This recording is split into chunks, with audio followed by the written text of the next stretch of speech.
ये कहानी है उस रात की जब जेल के दरवाजे अपने आप खुल गए, नदी का पानी रास्ता छोड़ गया और जन्म हुआ उस माखन चोर का जिसने दुनिया को प्रेम और धर्म का असली मतलब सिखाया। कृष्णा का जन्म भाद्रपद माह की कृष्ण अष्टमी रोहिणी नक्षत्र में आधी रात को मथुरा की जेल में हुआ।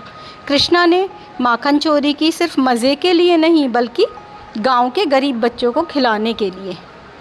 महाराष्ट्र में दही हांडी की परंपरा इसी माखन चोरी की याद में मनाई जाती है। कृष्णा की बांसुरी सुनकर मोर पक्षी सब मोहित हो जाते थे। रासलीला सिर्फ नृत्य नहीं था, ये आत्मा और परमात्मा के मिलन का प्रतीक था।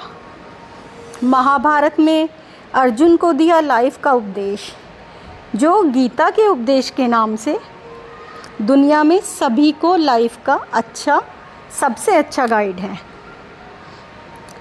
जन्माष्टमी सिर्फ भारत ही नहीं 80 से भी ज़्यादा देशों में मनाई जाती है।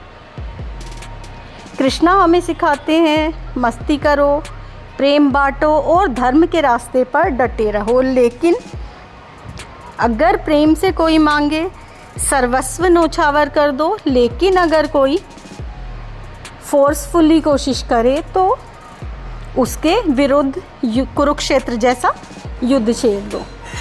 कृष्ण भगवान की मृत्यु का वर्णन महाभारत में किया गया है। कुरुक्षेत्र युद्ध के बाद जब यदुवंशियों में अभिमान और मद बढ़ गया तो ऋषि दुर्वासा ने श्राप दिया कि यदुवंश में आपसी कलह की वजह से सब कुछ नष्ट हो जाएगा। माना ये भी जाता है कि गांधारी के श्राप की वजह से यदुवंश का नाश हुआ। युद्ध के बाद श्री कृष्ण एकांत में समुद्र तट पर पीपल के पेड़ के नीचे ध्यानस्थ होकर बैठे थे।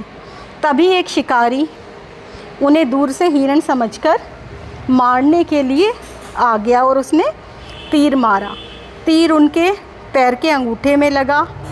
जब वो पास आया तो भगवान को देखकर डर गया और वह पश्चाताप करने लगा।